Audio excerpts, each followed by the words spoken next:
Very few people wanted to see this. Even the little kids who like Disney movies, even they don't seem to be turning up in droves for the movie because the movie is really, really bad. Minecraft in the United States in one weekend made more money than Snow White has made globally after 3 weekends.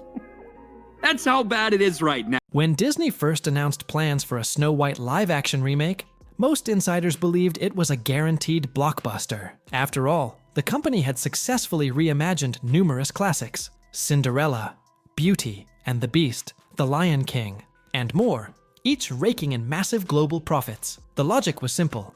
Pick a beloved fairy tale, add a contemporary twist, sprinkle in some star power, and watch the box office receipts roll in. Studio executives scoffed at naysayers who questioned if people were growing tired of rehashed stories. From their vantage point, fan nostalgia was too strong to fizzle out now. Meanwhile, high-profile casting choices were teased to the media. Rachel Zegler, a young actress known for her vocal talent and candid social media presence, and Gal Gadot, an A-list celebrity with a proven track record of drawing big crowds. Early promotional reels promised a bold new spin that would respect the original's enchantment while infusing it with modern themes. Critics initially predicted a seamless success. Why wouldn't it be? Disney had a formula, and it worked, at least until it didn't. The first hint of trouble arose when rumors slipped out about behind-the-scenes arguments regarding script changes. Some fans, hearing faint whispers about drastically reworked storylines, voiced unease online. Many pleaded, tweak the setting if you want, but leave the core magic alone. Yet, the studio pressed on, convinced that a contemporary update was the best route to capture the imagination of both longtime devotees and the next generation. Behind closed doors, production teams wrestled with how to navigate rapidly shifting cultural conversations. Updating a fairy tale more than 8 decades old was no small task. The word controversial popped up in hush-hush discussions. Would certain scenes come off as disrespectful to the original spirit? Would the famed dwarfs appear in drastically different forms? Early test audiences were reportedly confused by the film's overall tone. It didn't seem to commit fully to either classic fantasy or edgy modern drama. Still, few anticipated a complete meltdown.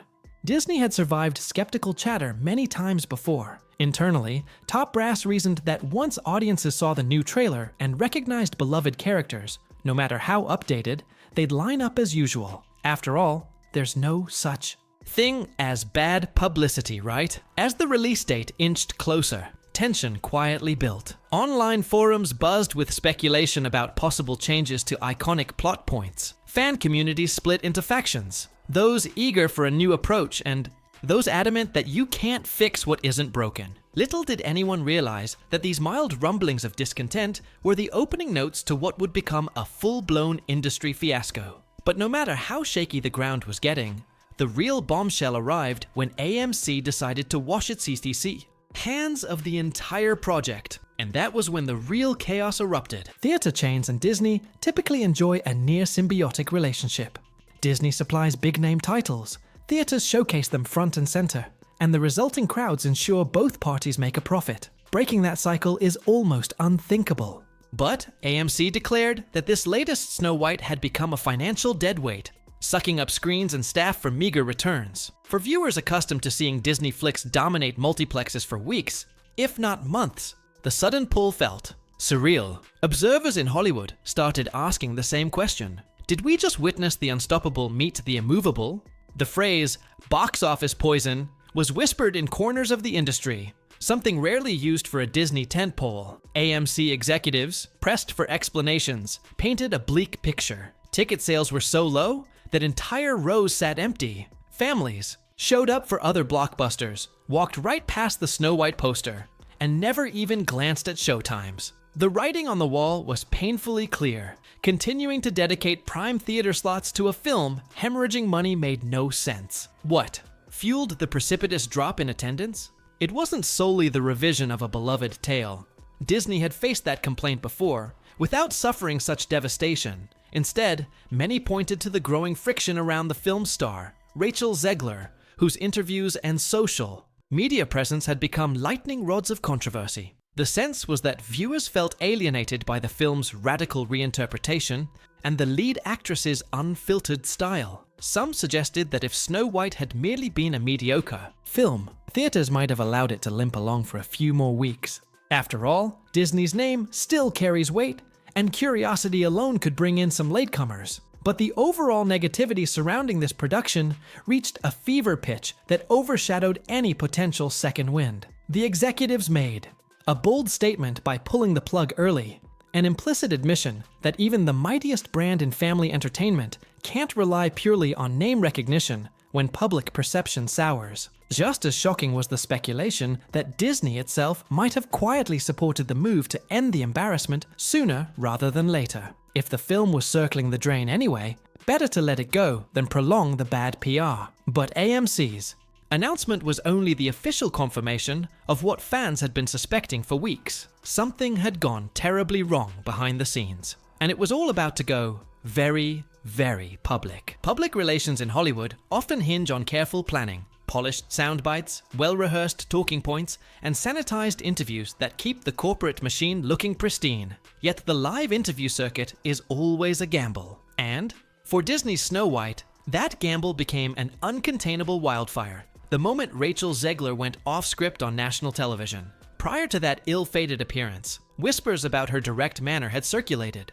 Some fans admired her candor, arguing it signaled a refreshing new generation of outspoken performers. Others found her style brash, especially when she expressed opinions that seemed to dismiss the original story as outdated. Still, no one expected the interview to devolve into a spectacle that would overshadow every aspect of the film. Witnesses later described the shift in the room's energy as immediate.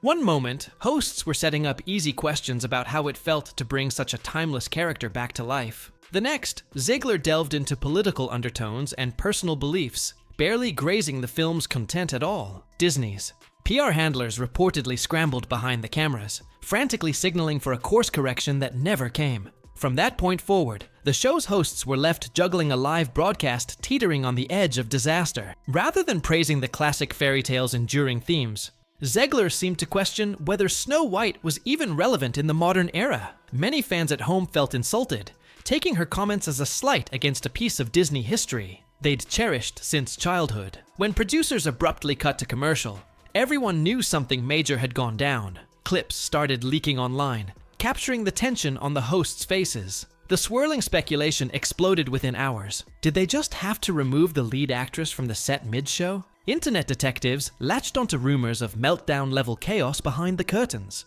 with staff stepping in to escort the actress off stage. Within minutes, the fiasco had turned from a mild PR headache into a Category 5 storm. Fans furious about changes to Snow White now had a single target for their anger. Those who had been on the fence about watching the film suddenly felt that the production was drenched in negativity.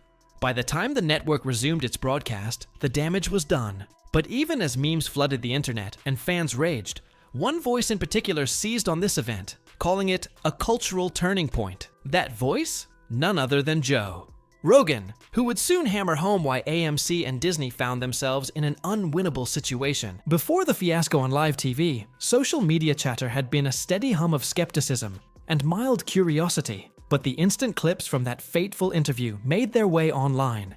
The hum transformed into a deafening roar. The hashtag, #WhatNotMySnowWhite, skyrocketed to trending status, with viewers of all ages venting frustration about what they perceived as disrespect towards the classic tale. Some fans wanted an apology for dismissive comments about the original film. Others insisted that Disney had strayed too far from the story's essence by injecting modern plots and character reworkings that felt alien to the beloved narrative. In typical internet fashion, the dialogue quickly polarized. Supporters lauded Rachel Zegler for speaking her mind, while detractors accused her of arrogance and scorn for her role's legacy. Disney's crisis management team tried to regain control, releasing statements that praised the actress's bold new interpretation and the film's innovative reimagining. But every line of official communication sounded more out of touch to fans already irritated by the sense that the studio had turned a cherished classic into a flashy commercial experiment. Ironically, the more Disney tried to spin the fiasco as a bold creative risk, the angrier longtime supporters grew. People felt bombarded by marketing that bragged about fresh perspectives when all they wanted was the same heart and magic that first introduced Snow White generations ago. Anger extended beyond the star to the entire production. They gutted the fairy tale. One viral tweet read, "They hollowed it out and tried to replace it with a corporate statement." Now, instead of family audiences planning a weekend outing, parents started steering clear. They didn't want to drag kids into a swirl of negative headlines, uncertain about whether the film itself had become overshadowed by politics, ego, and controversy. Some families reported that their children, initially excited by the idea of a real-life princess, were put off by older siblings or relatives who labeled the adaptation as cringe. The effect on the box office was instantaneous. The film's opening weekend numbers were so low that entertainment journalists debated whether this might become Disney's worst live-action performance in years. Theater managers posted images of empty auditoriums, fueling rumors that AMC was on the verge of making an unheard-of decision. By the end of the second weekend, it was no longer a rumor. It was a reality. This is exactly where Joe Rogan's commentary dropped like a hammer. He didn't just talk about the meltdown. He declared that Hollywood's unspoken assumptions about reboots and brand loyalty were now on shaky ground. Joe Rogan has a knack for boiling down controversies in a way that resonates with massive audiences. When he addressed the Snow White fiasco on his podcast, he didn't mince words. This was the moment everyone realized even Disney isn't indestructible. He framed AMC's decision as more than a cost-benefit calculation. It was a symbolic rupture in the once ironclad alliance between theaters and the House of Mouse. Rogan dissected the meltdown on The View not as a one-off interview gone wrong, but as the tipping point for public sentiment that was already teetering. Disney's classical formula, pile on big budgets, rely on brand recognition, and count the cash, had met its first serious test in years. The cultural climate wasn't as forgiving as it used to be, particularly toward reboots that didn't seem to honor their source material. In his signature direct style, Rogan questioned whether Disney had become complacent, convinced that any reimagining of a treasured property would automatically dominate the market. He suggested that the fierce online blowback, combined with AMC's drastic action, sent a clear message. Ignoring the emotional bond fans have with original classics is a risky bet. And it wasn't just about finances. Rogan labeled the fiasco a cultural moment that highlighted how quickly public perception can turn toxic when a production appears to disregard the reverence people have for enduring stories. He pointed out that while controversy sometimes fuels ticket sales, it can also kill a film if audiences see the controversy as an indicator that the essence of what they love has been disrespected. Rogan's take resonated because it touched on broader anxieties in Hollywood. Studios have been recycling beloved franchises, banking on nostalgia to cushion any creative gambles. But as Snow White demonstrated, if a reboot doesn't feel authentic, or if the lead star steps too far off script in a way that feels condescending, even the biggest brand in entertainment can face catastrophic failure. Yet Rogan also added another layer to the narrative: behind-the-scenes drama. He and his guests hinted that a meltdown like this rarely happens in a vacuum. Rumors suggested cast clashes, production disagreements, and top-level anxiety swirling around from the get-go. As more whispers trickled out from people who claimed to have insider knowledge, the Snow White saga began to look less like a single misstep, and more like a perfect storm of creativity, ego, and panic. Rachel Zegler's forward style, once seen as a breath of fresh air, reportedly collided head-on with Disney's highly orchestrated PR machine.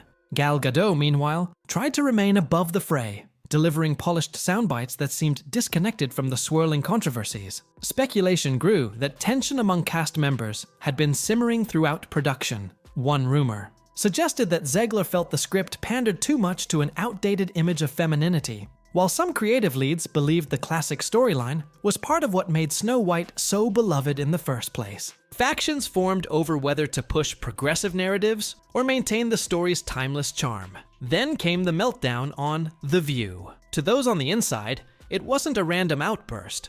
It was the culmination of pent-up frustration over how the actress felt she was being censored. Simultaneously, Disney's top brass, including Bob Iger, saw that unfiltered commentary as a ticking time bomb that could scare off the family market. The meltdown supercharged the sense of panic already circulating. The production's large budget demanded a significant box office return to break even. and the tension had spiraled into the public eye in the worst way. Disney scrambled to coordinate damage control, but the chain of communication appeared. Fractured, Gal Gadot kept her distance, hoping to preserve her own brand. Producers tried to schedule safer interviews, but the media's appetite for the meltdown story overshadowed any flattering coverage. Behind the scenes, the once unified front cracked. Some staffers privately faulted the actress for not playing ball. Others argued that the studio had tried to modernize an age-old classic too aggressively, offending loyal Disney devotees. Layers of blame stacked up, and soon everything about the film felt overshadowed by drama instead of magic. By the time AMC pulled the film, it was already swirling in a cloud of rumor, resentment, and disappointment. Yet the final stage of this story was just as revealing. How Disney chose to handle the aftermath, and what lessons the entire industry gleaned from the wreckage. When AMC officially dropped the curtain on Snow White, it didn't merely shorten a theater run, it signaled the beginning of a seismic shift in how major studios approach legacy titles. The numbers were brutal: a massive marketing budget up in smoke, a battered public image, and a star embroiled in controversy over how she portrayed and talked about a role that fans equated with childhood nostalgia. Disney, facing a potential PR nightmare that extended beyond this single project, moved swiftly to plan its next steps. Insiders speculated that the film would hit Disney Plus far sooner than originally intended, a move often seen as a last resort. But they had little choice. With so many theaters either removing or reducing showtimes for Snow White, the company had to try salvaging any part of the project's revenue stream. The meltdown, and the subsequent social media firestorm, also forced introspection at the studio.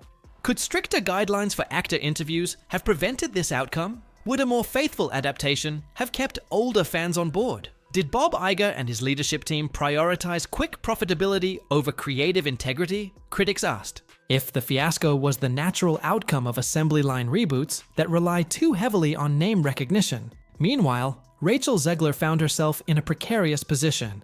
Her defenders claimed that she was made a scapegoat for larger failures, noting that no single actor can rescue a poorly aligned project. Her critics pointed out that even if the script changes irked fans, her combative remarks during interviews poured gasoline on an already smoldering fire.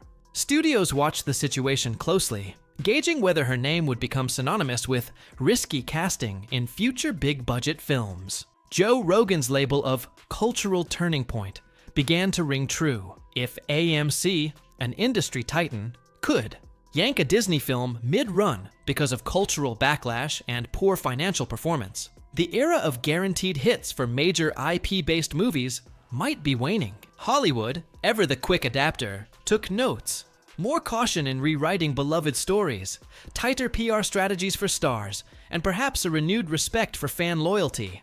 And that's where our story leaves us, facing the reality that not even the most iconic studios and fairy tales are safe from massive blowback when the audience feels ignored or disrespected. It's a cautionary lesson in how quickly a dream project can devolve into a corporate nightmare, fueling endless discussions about what really matters in preserving cinematic magic. The live-action Snow White fiasco will likely go down as one of Disney's biggest stumbles in recent memory.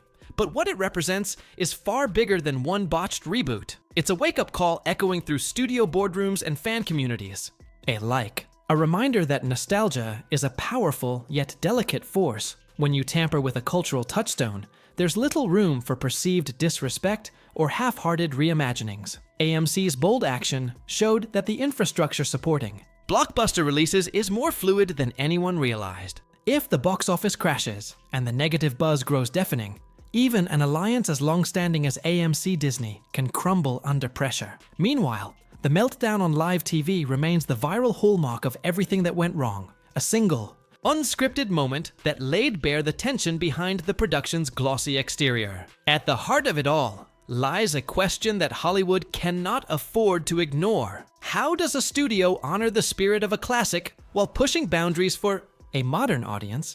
Snow White may have found one possible answer, by demonstrating what happens when that delicate balance topples completely. Audiences don't just want bright, shiny reboots. They want authenticity, creativity, and respect for the stories that shaped their childhoods. For Rachel Zegler, the fiasco will forever be a milestone in her career, shaping both her public image and the way studios handle their talent's off-the-cuff remarks. For Disney, it underscores the importance of reading the cultural room and not taking brand loyalty for granted. And for AMC, it's a moment of liberation, proving a theater chain can prioritize profitability over politics and illusions of inevitable success. As the dust settles, all eyes look towards the next wave of Disney remakes. Will the corporate giant learn from this cautionary tale? Or will history repeat itself the moment another nostalgic remake hits a nerve? Only time will tell. Yet one truth is clear: the meltdown and subsequent fallout have left a permanent mark on the industry. The blueprint for churning out guaranteed hits has officially cracked, revealing that even the mightiest studios can stumble in the face of unexpected backlash. In the end, perhaps there's a lesson to be gleaned from the original fairy tale itself. Sometimes chasing magic can lead you into dark, foreboding woods if you stray too far from the path. The real question is, can Disney and the rest of Hollywood find their way back before they lose the audience's trust for good? If you found this deep dive enlightening, consider sharing it with a friend who loves uncovering Hollywood's secrets. Join the conversation in the comments. Do you think Snow White's downfall signals a larger shift in how studios should handle classic tales? Or was this meltdown merely an isolated incident? Let us know, and stay tuned for more takes on the stories rocking the industry.